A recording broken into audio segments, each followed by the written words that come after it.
I have an atypically spelled name. This means that every single STT transcriber is going to transcribe my name incorrectly every time it's mentioned. Deepgram has a solution for this called keyterms, but in the past, if you wanted to update terms mid-session, you needed to establish a fresh connection with Flux. Now you can update them midstream. This means that your agents can dynamically update transcription keyterms in real time.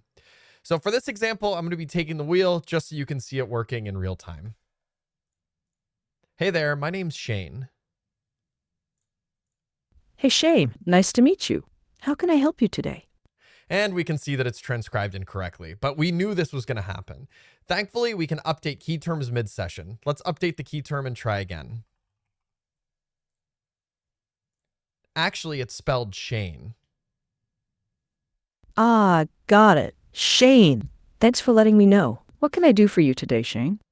Like magic, it now shows the correct key term. This can be triggered by a tool call on the agent side, by a manual user intervention on the front end like I did here, or any other process on the server side by your agent. And the best part is it happens in real time. No more mistranscribed names, medications, or any other specialized terms.